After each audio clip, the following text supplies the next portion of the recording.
Hello and welcome to the Northwood Podcast. I'm your host, Heath Jones. If you don't already know, the Northwood Podcast is produced by the All Indiana Podcast Network. The All Indiana Podcast Network features podcasts produced in Indiana, and many of them are about topics of interest to Hoosiers specifically. So you should check them out. You can find more podcasts made by the All Indiana Podcast Network at www.wishtv.com/podcasts, or you can type in www.allindianapodcastnetwork.com, and that will get you to the same place. And if you'd like to find out more about the church that I pastor, Northwood Christian Church, you can read more about us by visiting our website, which you can find at www.indyncc.org. That's indyncc.org. And there you can read about our ministries and a bit about our values, and also what times that we meet, how you might become involved. Also, if you'd like to receive regular email updates, simply write into our office administrator at admin@indyncc.org, and you can be added to our emailing list. And lastly, we encourage you, please subscribe or follow, like, or leave a comment on our channel or on our video or on our podcast, wherever you find us, wherever you access us. These points of engagement could bring more traffic our way, so please, that could be your way of spreading the word, to like, subscribe, or if you're feeling especially spry, by leaving a review. But enough of this. Today, we are going to be considering the story of Doubting Thomas. And you may have heard of him. But first, we're going to take a moment to pause for our ads for our podcast audience. So here goes a pause for ads. 2, 3, and we're back. As I was saying before, today we're going to be going over the story of Doubting Thomas. You can find that story in the 20th chapter of the Gospel of John. But for today, we're just going to read verses 24 through 29 of the 20th chapter. That's John chapter 20, verses 24 through 29, and here goes. But Thomas, who was called the twin, one of the 12, was not with them when Jesus came.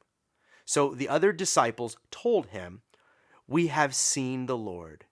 But he said to them, "Unless I see the mark of the nails in his hands, and put my finger in the mark of the nails, and my hand in his side, I will not believe."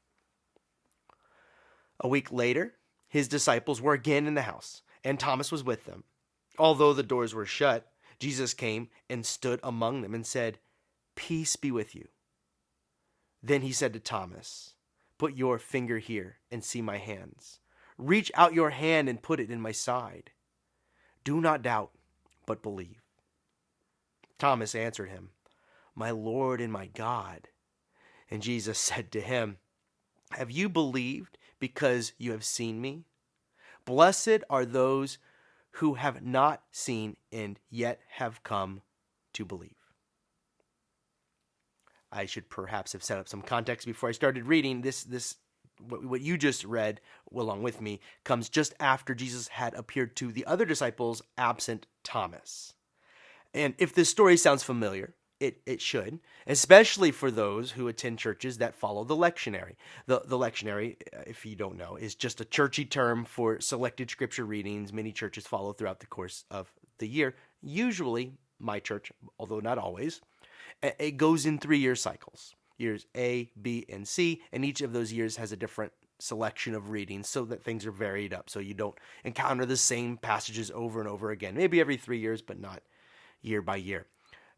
And as I was saying, this Doubting Thomas story may seem familiar because it is included in the lectionary, but unlike the other suggested gospel readings that repeat every 3 years, the Doubting Thomas story is slated to be read every year, cycles A, B, and C, after Easter. The Sunday after Easter, that is what preachers are expected to preach. It seems like the church is trying to get out ahead of the doubts about our claims about Jesus' death and the resurrected power in God. But so here it is again, the story of Doubting Thomas. We read this story the week after Easter because after Easter, somehow we know people are going to have questions. So we point to the doubter, the patron saint of doubting, with assurance because Thomas came to believe fairly quickly. The story concluded in just a few sentences. Whew, crisis averted. So good old Thomas, let's bring him out once a year, dust him off, and laud him as the one who, yeah, sure, doubted, but then quickly got his head on straight. The community did not need to sit in the anxiety of doubt for very long. And he makes us feel good, because here is someone who overcame his doubt and rejoined the disciples' club. I can remember sermons on this topic, the topic of doubt, the ones that I heard growing up in the church, and what to do with it, and mostly how to fix it. Remember doubting Thomas, the preacher would say, step back and go on. You see, Thomas doubted. It's okay to doubt. I think, well, good. I'm glad to have the preacher's permission to doubt. Although I'm wondering if religious communities aren't maybe as healthy as we might think if it comes as a revelation that it's okay to doubt. For most people, we just assume it's okay to doubt. In church, it can be a revelation to those sitting in the pews because of the many messages regarding doubt that have been either mixed on the topic or even hostile to the concept of doubt. I can remember how questions were handled in my Sunday school classes. If the right conclusions weren't reached, well, then we were being insubordinate. Doubt was read as unbelief, which was read as rebellion against God, and all that is ultimately true. But then we pull out good old Thomas once more, and at least once a year, and say, well, I suppose it's okay to doubt. Thomas did. Let's resonate with Thomas. But this is only possible for some because the story ties up with a nice resolution. We can talk about the doubters so long as we know that the end result is going to be that they come to belief. Thomas comes back around and everyone knows it. His season of doubt seems to be tied down to a very few days, and the story resolves quickly for us. However, there are many other stories I know where it does not conclude so tidily, where the doubt stretches to the very end with no conclusion that maybe we witness in our lifetime. I should also point out that Thomas did more than doubt. He flat out didn't believe. He told the disciples, I don't even doubt, I don't believe you. When I was a child, a woman went to my childhood church and her husband did not. Pretty common. One spouse goes, the other doesn't. It's a common story. He had his doubts. But that was okay for a short while. You know, every year we read about doubting Thomas, and so we're okay with him doubting for a time. We pray for him. We hope that he'll come to our church. We'll allow our doubting Thomases, but then 1 year went by, then 2, then 10. And after a time, it became clear he was never coming. For us, he could no longer be viewed as a doubting Thomas at that point, or even a prodigal son, but something worse. He was an unbeliever. This was to say he was morally suspect and in rebellion with God. So why does it have to be this way? You know, I was disturbed by this as a child. It should be always like the good old Thomas story, where the doubt is only for a time, maintained and controlled, and then the right conclusions are reached. This man who would not come to church to join his wife troubled me. What do we do when it doesn't come to a tidy resolution? And this is the case more often than not. And religious communities often respond with hostility towards the doubter. The Sunday school teacher may love to quote, "Blessed are those who have seen and not yet come to belief." Right there from today's story. The teacher may put down the text after saying that, and in effect, they're saying, doubt for a time, but a time comes for doubt to come to an end. Anchor your mind around these claims presented to you today. Amen. And the teacher wanted us to leave that class with certainty. But many of my friends could not, and often I could not. But we weren't given the same opportunities as Thomas was given. We had not had the opportunity to physically touch the wounds of the risen Lord. Jesus gave Thomas that opportunity. The disciples, if they had chided Thomas for his disbelief, as church folk often have, would have been wholly unfair, for they They had been in the room when Jesus had made the first appearance. I wasn't, so forgive me my doubts. And these doubts are amplified as we try to mesh this story of resurrected life with our own experience of suffering and death. A loved one dies, and we are told by some disciple who has been in a similar place before, never fear. It's going to be all right. You just got to have faith. Don't doubt that God can resurrect your loved one and hold you both through this. I've been told things like that in moments of doubt and despair in my life. But if you haven't experienced Easter yet, those words can seem shallow or even like wishful thinking, even cruel in their confidence. So, in the meantime, for those doubting Thomases who have not yet found belief or even meager faith, the question becomes, will we allow the doubt of those who have not seen and do not believe to settle in and remain around us? Do we have the courage to allow Thomas into the room and remain in community with us, even if they never come to see it the way many followers of Jesus do? And for many churches, the answer has been made again and again, and the answer has been a resounding and hostile no. Today, I'm wanting to carve out room for doubt in this place. And actually, I want to laud honest doubt as preferable to blindly towing some party line. And I have had a long-standing relationship with doubt that has actually strengthened my faith. And for that, I'm grateful, and I would like to talk to you more about that a little bit later. But this has been made possible for me only because I found communities of other disciples, other Jesus followers, other journeyers along the way who encouraged my doubt and walked with me through my questions. Some even joined me in my doubt. Some even changed their minds and opinions because of my doubt. And I was changed by theirs. I should point out that the disciples stayed by Thomas in his doubt. I mentioned that briefly, but they didn't kick him out of the club. He says, unless I see it, I won't believe it. There's your exit out of church, but not for Thomas. Stays with the disciples. A week later, he's still communing with the disciples in the spaces that they share. He's still sitting in the pew, figuratively speaking, or at least he's still showing up to the occasional church function. The disciples' willingness to stay with Thomas and remain his friend in his doubt seems so different than so many other church communities I've encountered. But he remained living with the disciples, sharing life and breaking bread.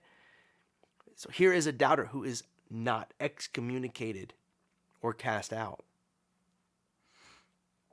There needs to be more room for doubt in church.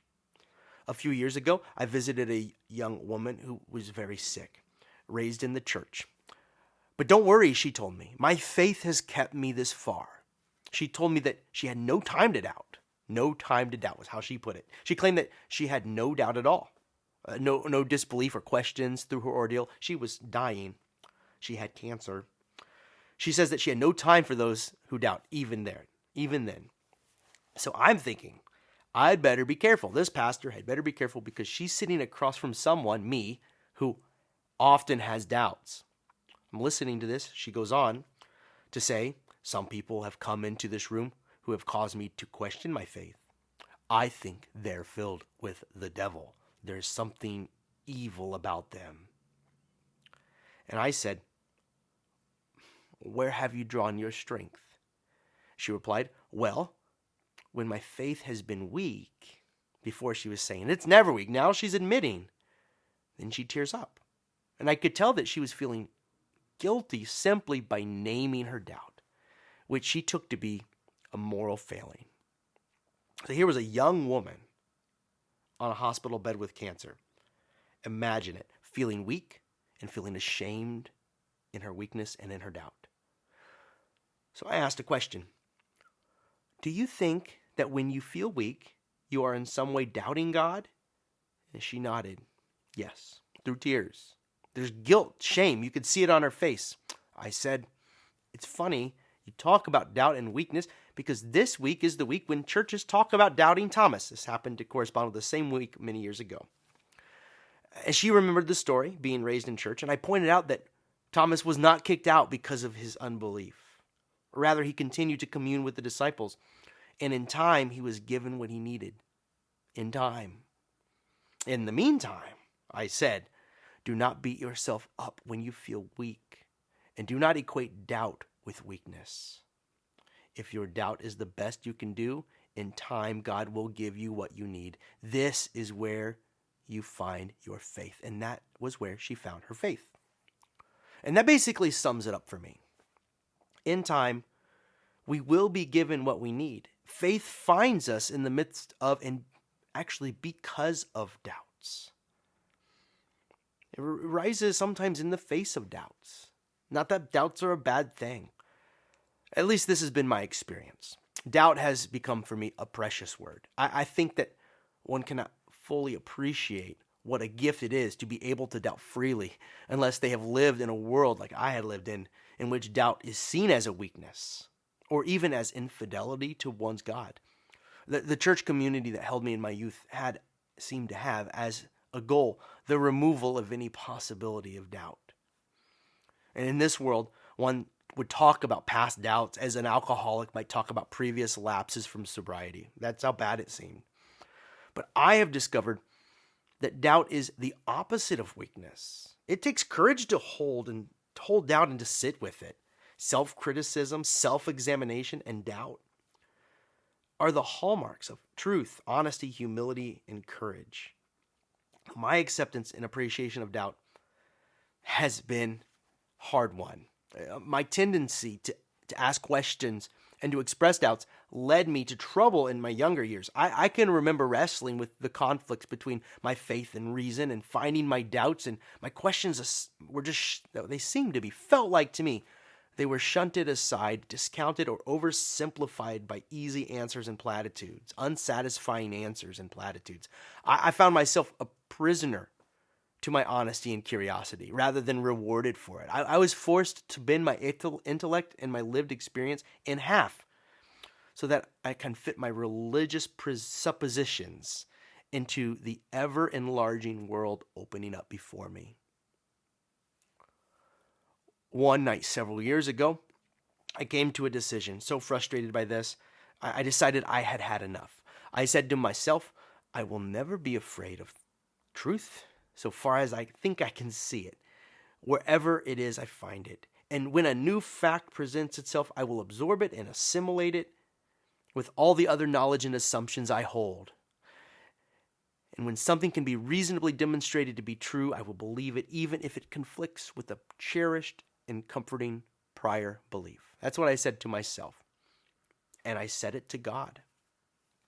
I can still remember what it felt like to stare up at the stars and speak these words to myself and up to God. God, if you are the God of truth, these words should not threaten you, I thought. And I don't think they did. And I have never regretted them. Since then, several beliefs have been cast down from their pedestals. And at times, my world had to reorient itself, or rather, I had to reorient my outlook towards the world as it was coming into newer and better focus. But it's been liberating, disorienting, but also joyous. I am no longer afraid of my mind, but rejoice in my ability to use it. The freedom to doubt has given me the ability to actually practice, get this, faith. We mistake faith for clear and certain knowledge. That's the problem. You thought that's what we were talking about, maybe. We are not faithful when we think we know all the right answers and believe in those facts with certitude. Probably when we take this line, holding all facts with certitude, we are being insufferably arrogant, I bet. Not to mention, we deceive ourselves into thinking we know more than we possibly can. So, no, asking Thomas to get his facts straight about Jesus is not the same as asking him to have faith in Jesus. There is a difference between having faith and knowing with certitude, and this difference is important. So here's a for instance to help elucidate the point, if that helps. For instance, I believe that my wife has two arms. not controversial. I don't put my faith in this claim or my faith in her 2 arms. I believe that she has these arms, much the same way Thomas came to believe Jesus had holes in his hands. But I have faith that my wife loves me. I can't see it or feel it, but I believe it's so through faith. And there are reasons I have for believing it, but in the end, her faithfulness is something I choose to take by faith. I can't put it in a bottle or certify it with facts. It doesn't come with a certificate of authenticity. This is just the lens through which I interpret our relationship. I hold this lens of faith out, and I interpret our relationship through this lens with the assumption that she loves me. Faith is like a lens through which I look at the world and its nuances, the things that I see around me, and they are put into a workable perspective. We hold up the lens of the gospel and look through it, not because we can prove what it claims with certitude, but because this lens helps us to make sense of the world. So I look through this lens, and I see by faith that an unjust world is a wrong one. I can't prove that, but I believe it by faith. By faith, I see that love is everywhere, and by it all, everything is being made beautiful. I see through this lens that there is a power in God that can call life from dead places. I cannot prove these assertions by certain knowledge, and I can easily see why someone else might not believe them. And we should make room for them. But to see by this faith has given reality around me a weight that I intuitively believe it deserves. I would never have become a person of faith if I had not had the freedom to doubt. If I had never doubted, I would have continued to redefine the word knowledge as faith, and I would have kept my thinking very narrow. In the hours following my daughter's birth, I wrote a letter to her future self, and in it I warned her against those who know that they know that they know. In other words, those who think that they've got everything about God, the universe, and the human race all figured out.